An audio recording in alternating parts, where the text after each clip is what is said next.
Baik, kita mulai. Bismillahirrahmanirrahim. Assalamualaikum warahmatullahi wabarakatuh. Waalaikumsalam warahmatullahi wabarakatuh, Pak. Alhamdulillah, nahmaduhu wa nasta'inuhu wa nastaghfiruh wa na'udzu billahi min syururi anfusina wa min sayyiati a'malina. May yahdihillahu fala mudilla lahu wa may yudlil fala hadiya lahu. Asyhadu an la ilaha illallah wa la syarika lahu wa asyhadu anna Muhammadan abduhu wa rasuluh. Saudara sekalian, sebelumnya saya sampaikan terlebih dahulu. Yang pertama adalah untuk perkuliahan ini masih ada 2 sekarang dan pekan depan, ya. Itu yang sekarang membicarakan mengenai peran kebangsaan Muhammadiyah, ya, dari saya sendiri, atau sering disebut dengan Muhammadiyah dan politik. Kalau pada kemarin-kemarin kita sudah membicarakan Muhammadiyah dan pendidikan, Muhammadiyah dan ekonomi, Muhammadiyah dan sosial, gerakan sosial, Muhammadiyah dan pemberdayaan pendidikan. Memang kalau kita lihat dalam sejarahnya itu, pada awalnya Muhammadiyah itu adalah sebagai satu gerakan keagamaan, gerakan sosial, dan gerakan pendidikan. Tetapi dalam perkembangannya tentu ada variabel-variabel yang perlu kita lihat, ya, di dalam perkembangan dinamika di persyarikatan itu. Ada hal-hal yang perlu kita bahas, ya. Langsung aja saya tampilkan di sini. Sudah bisa dilihat?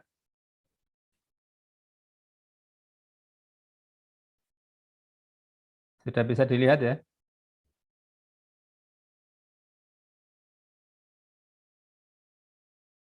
Share screen saya sudah bisa dilihat?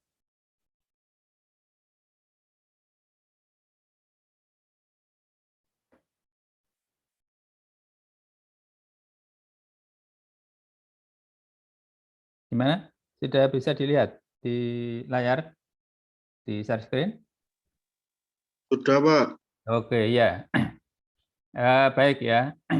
Jadi membicarakan mengenai peran kebangsaan Muhammadiyah. Memang di dalam bahasa halusnya itu adalah peran kebangsaan Muhammadiyah, itu karena memang di dalam dunia kenegaraan, ya, hubungan sosial di dalam suatu negara, itu ada peran-peran yang dimainkan oleh Muhammadiyah yang kemarin kita sudah bicarakan di bidang pendidikan, di bidang sosial, keagamaan, dan juga ekonomi. Nah, sekarang kita bicarakan tentang politik, ya. Nah, di sini tentu kita melihat pada latar belakang kenapa dan bagaimana sesungguhnya kalau Muhammadiyah itu dikaitkan dengan masalah politik, atau dalam bahasa halusnya adalah peran kebangsaan dari Muhammadiyah. Nah, tentu di sini kita lihat 3 aspek, ya, yang satu dengan yang lain saling terkait, ya. Yang pertama itu adalah tanggung jawab historis. Tentu Muhammadiyah punya tanggung jawab sejarah. Lalu yang kedua itu adalah Muhammadiyah sebagai gerakan keagamaan, ya, yang sering kita lihat itu aspek yang ditonjolkan itu adalah reformis, ya, watak dari reformisme di bidang keagamaan. Lalu yang ketiga adalah sebagai pelaku dari perubahan sosial. Nah, yang pertama sebagai tanggung jawab historis, bagaimana kita ketahui bahwa di dalam perjalanan hidup dari Muhammadiyah itu sendiri tidak lepas dari aspek kondisi lingkungan, ya. Yang dimaksud dengan kondisi lingkungan ini adalah orang-orang atau tokoh-tokoh, ya, atau suatu lembaga yang berada di sekitarnya, ya, lembaga kenegaraan, di mana pada waktu itu Muhammadiyah berdiri itu adalah dalam kondisi terjajah. Oleh karena itu maka kondisi politiknya ya pemerintah Hindia Belanda. Tetapi di sini Muhammadiyah itu bergerak tentu bukan ingin melawan pemerintah kolonial Belanda, tetapi justru adalah ada peran kekuatan kemasyarakatan yang kalau di dalam bahasa ilmiah, di dalam bahasa akademik pada tahun 88 itu muncul suatu konsep yang disebut dengan civil society. Ya, civil society itu adalah masyarakat yang sepenuhnya itu adalah dikendalikan oleh masyarakat itu sendiri.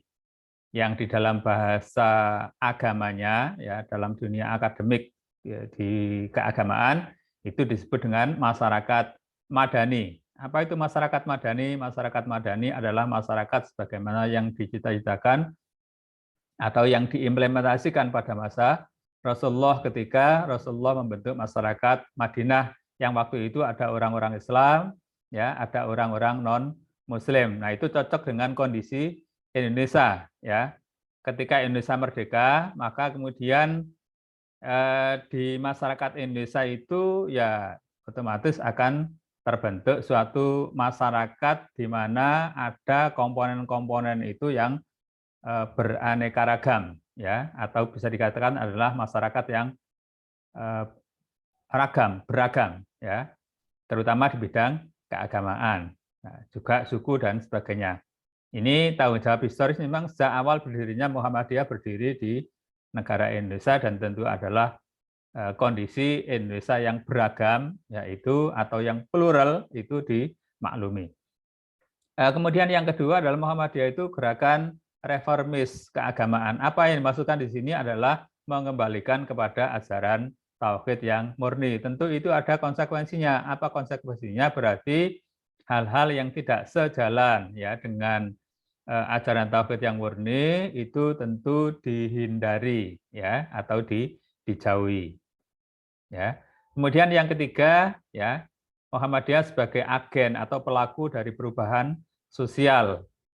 Tentu yang dimaksudkan di sini adalah tidak hanya sekedar apa yang telah diperoleh ya atau apa yang telah dialami oleh Muhammadiyah pada masa awal berdirinya ya 1912 sampai dengan 1945, tidak hanya sekedar itu tapi harus selalu melakukan perubahan-perubahan ya. Itulah maka kemudian kita kenal organisasi Muhammadiyah ini dengan istilah organisasi Islam yang berkemajuan. Nah, bukan hanya sekedar menyatakan diri sebagai organisasi yang berkemajuan, tetapi yang dilakukan itu adalah memfasilitasi umat Islam untuk melakukan modernisasi. Jadi, baik itu dalam bidang pendidikan, dalam bidang sosial, dan sebagainya, tidak hanya sendirian, tetapi bersama-sama umat Islam, ya, dan juga bersama-sama bangsa Indonesia. Ini yang melatar belakangi ya bagaimana sikap atau peran kebangsaan dari Muhammadiyah, ada 3 aspek itu. Nah, sekarang kalau kita lihat dari politik ya, sungguhnya apa itu politik menurut Muhammadiyah ya? Tentu kita tidak lepas dari wawasan teoritik di dunia akademik. Bagaimana sungguhnya politik itu dalam dunia akademik? Politik itu seringkali kalau kita lihat dalam prakteknya itu seringkali dikaitkan dengan kekuasaan, ya, seringkali dikaitkan dengan kekuatan, ya, dan seringkali juga ya dikaitkan dengan urusan-urusan kenegaraan. Berarti apa? Berarti adalah hal-hal yang berkaitan dengan kekuasaan-kekuasaan, kekuatan-kekuatan yang dalam level negara, ya, dalam level negara.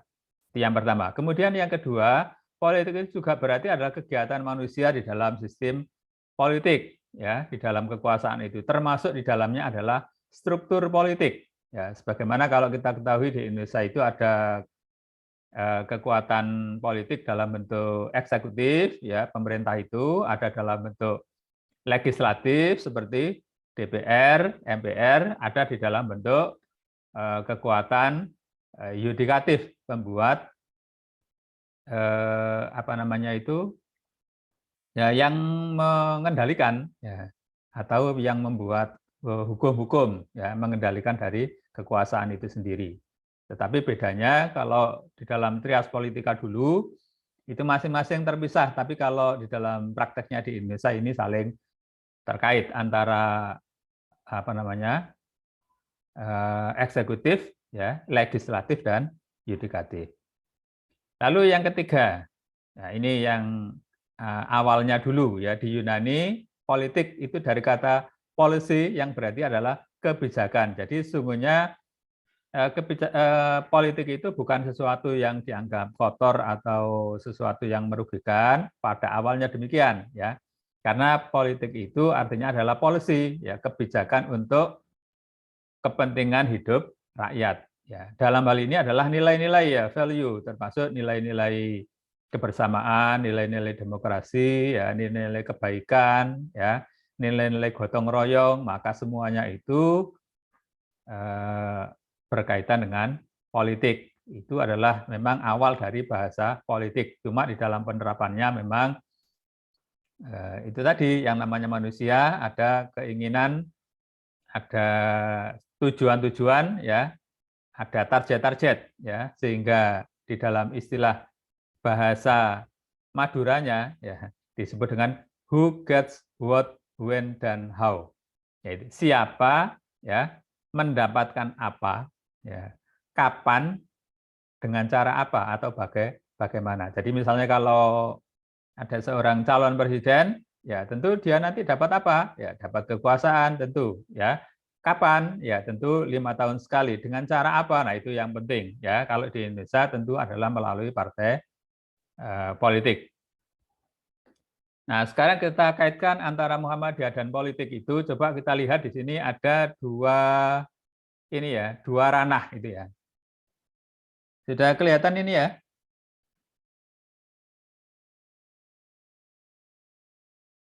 Kelihatan? Sudah, Ada Pak. dua ranah ya. Jadi yang di sebelah kiri itu adalah ranah politik kekuasaan. Ya.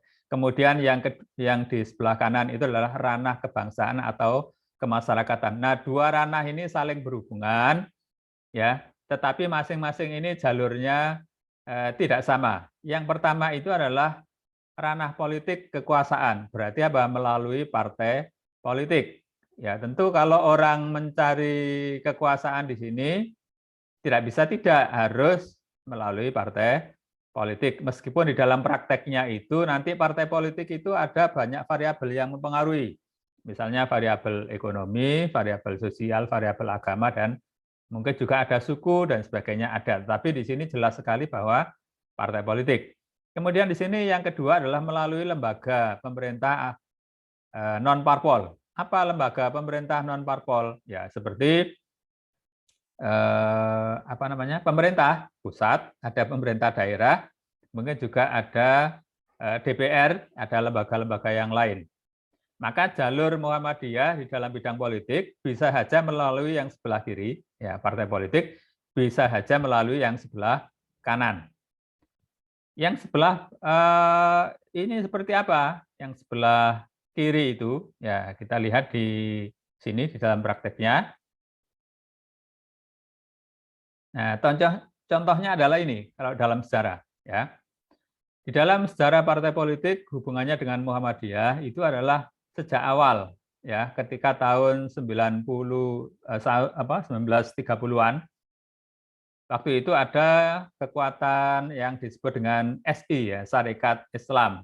Seperti yang kita ketahui, Sarekat Islam itu kemudian pecah menjadi SI putih dan SI merah, ya. Di mana SI putih itu adalah orang-orang Islam yang masih asli, ya, berpedoman kepada ajaran Islam. Tetapi ada SI merah itu memang tokoh-tokoh di antara Sarekat Islam itu ada yang berhaluan kiri, ya. Tahu yang dimaksud dengan berhaluan kiri? PKI, Pak. Nah, iya PKI. Kemudian ada lagi Masumi, ya, Majelis Syuro Muslimin Indonesia tahun 50-an. Kemudian ada Parmusi, ya, tahun 70-an itu pada masa Orde Baru. Kemudian tahun 90-an itu ada PAN. Nah, cara menyuarakan, ya, ide-idenya kalau dalam jalur partai politik itu adalah seperti itu.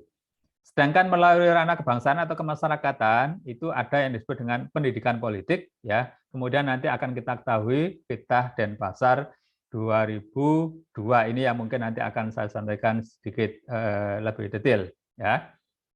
Baik, kita lanjutkan. Nah, ini contoh, ya. Contoh bagaimana keterlibatan, ya, di dalam Pilpres 2019, ya.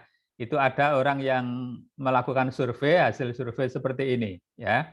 Mayoritas itu ada di Jawa, ya kemudian ada di Sumatera, lalu ada di Kalimantan, baru kemudian yang lain-lain, ya. Langsung saya mengarah pada yang terakhir, yaitu Muhammadiyah dan politik menurut Khittah Denpasar 2002. Saya bacakan saja. Yang pertama, politik dalam kehidupan bangsa dan bernegara merupakan aspek ajaran Islam. Nah, di sini yang perlu kita lihat bahwa politik itu bukan sesuatu yang kotor, tapi politik adalah bagian dari ajaran Islam. Ajaran Islam tentang apa? Ajaran Islam yang berkaitan dengan urusan duniawiyah, ya. Duniawiyah seperti apa? Ya, yang berkaitan dengan mengurus suatu negara, karena mengurus suatu negara adalah merupakan satu kewajiban, ya. Nanti yang memimpin itu adalah bisa disebut sebagai apa namanya itu, fardu kifayah. Kemudian yang kedua, apa hubungannya dengan politik, ya? Apa tujuan dari politik? Menegakkan nilai-nilai. Jadi tujuan politik menurut Muhammadiyah bukan untuk menguasai, bukan untuk supaya kaya, tapi adalah untuk menegakkan nilai-nilai. Ini yang agak sulit, ya, di dalam prakteknya. Nah, di sini juga ada istilah baldatun thayyibatun wa rabbun ghafur, sebagaimana yang kemarin saya tanyakan di UTS itu, ya, negara yang baik, ya, di mana Allah memberikan ampunan. Tentu ini adalah yang ideal. Kemudian yang ketiga, ya, tentang partisipasi politik. Bagaimana partisipasi politik, ya, menurut Muhammadiyah? Partisipasi politik yang baik adalah pendekatan-pendekatan yang bijaksana sesuai dengan prinsip-prinsip perjuangan. Tentu di sini di dalam ajaran Islam ada prinsip-prinsip perjuangan, tentu dengan kebersamaan, dengan kebaikan, ya, tidak memperolok antara satu dengan yang lainnya. Kita lanjutkan yang nomor 4, ya, mengenai politik di dalam Khittah Denpasar 2002, bahwa perjuangan politik itu dilakukan oleh kekuatan-kekuatan politik, ya, yang seharusnya mengedepankan kepentingan rakyat. Jadi bukan untuk kelompok-kelompok, bukan untuk pemimpin partai, ya, bukan untuk mengayakan, ya, tetapi tujuannya adalah mengedepankan kepentingan rakyat. Jadi siapapun yang terjun di bidang politik, di partai apa saja, tujuannya adalah seperti ini. Kemudian yang kelima, nah, Muhammadiyah secara aktif menjadi kekuatan perekat bangsa. Jadi ini yang disebut dengan high politik, politik tingkat tinggi, bukan sekedar memasukkan kadernya ke dalam salah satu partai politik, tetapi adalah menjadi ini kekuatan perekat. Ya, jadi kekuatan perekat itu berarti adalah di sini antara satu kelompok dengan kelompok yang lain itu, ya, diusahakan tidak semakin terpecah, tetapi adalah semakin harmonis, meskipun ada partai politik yang bermacam-macam. Misalnya di sana ada PKS, ada PKB, ada PAN, dan sebagainya. Siapapun yang terjun di sana adalah dalam rangka untuk kebaikan itu bangsa itu sendiri. Ya, sesuai dengan tujuan nasional itu adalah kehidupan nasional yang damai dan berkeadaban. Kemudian yang keenam, Muhammadiyah tidak berafiliasi. Jadi meskipun Muhammadiyah itu pernah melahirkan Masyumi, pernah melahirkan Parmusi, pernah melahirkan PAN, tetapi Muhammadiyah bukan merupakan underbu, dan PAN juga bukan merupakan bawahan dari Muhammadiyah itu sendiri. Yang berikutnya ke-7, nah ini, hak pilih harus sesuai dengan tanggung jawab. Jadi yang namanya kita, ya, itu memiliki hak pilih. Nah, hak pilihnya itu tentu harus sejalan dengan misi dan kepentingan dari Muhammadiyah. Apa? Yaitu demi kemaslahatan bangsa, bukan untuk sesuatu yang sifatnya individual. Yang nomor 8 itu adalah tentu kalau memang ada anggota-anggota yang aktif, itu diharapkan bersungguh-sungguh. Ya, jadi bukan hanya sekedar sudah masuk, sudah, bukan, ya, tapi adalah bersungguh-sungguh, tentu mengedepankan akhlak mulia, tanggung jawab, keteladanan, dan perdamaian. Lalu yang terakhir adalah Muhammadiyah senantiasa bekerja sama. Jadi bukan ingin menang sendiri, tetapi bekerja sama. Tentu ini melibatkan semua komponen baik itu partai politik ataupun yang lain ya. Sebagaimana kita ketahui di dalam konsep-konsep ya itu ada yang disebut dengan konsep Darul Ahdi Wassahadah. Apa Darul Ahdi Wassahadah? Itu nanti bisa kita baca ya misalnya di tahun 2011 ya 2016 itu ada beberapa tulisan negara Pancasila sebagai Darul Ahdi Wassahadah. Artinya apa? Bahwa Muhammadiyah sejak awal sejak berdirinya Muhammadiyah itu sudah mengakui ya keberadaan dari negara Indonesia ini dan tentu sebagai dasar negaranya adalah Pancasila. Jadi tidak benar kalau misalnya dikatakan Muhammadiyah adalah anti Pancasila, Muhammadiyah Anda anti NKRI, tidak benar karena memang sejak awal ya. Sejak awal sebagaimana kita ketahui di dalam sejarah berdirinya negara ini adalah salah satunya adalah berkat tokoh-tokoh dari Muhammadiyah, baik itu melalui politik ataupun melalui gagasan-gagasan di bidang pendidikan, ya, sosial dan juga yang lain-lain. Itulah beberapa hal yang bisa saya sampaikan di dalam perkuliahan pada sore hari ini. Silakan dimunculkan wajahnya, saya hitung. Zidan, Ahnaf, Amirul, Iqbal, Firda, Nurul, Berlian, Safira, Maulidah, hitung 1, 2, 3. Baik, itu beberapa hal yang bisa kami sampaikan. Ya, masih ada satu perkuliahan lagi tentang tantangan-tantangan dari Muhammadiyah, ya, dan jangan lupa untuk tugas individu, ya. Dan yang kemarin untuk tugas kelompok itu yang di mata kuliah fikih ibadah. Terima kasih atas kehadirannya, ya. Wabillahi taufiq wal hidayah, wassalamualaikum warahmatullahi wabarakatuh. Waalaikumsalam warahmatullahi wabarakatuh. Terima kasih banyak, Pak. Ya, oke.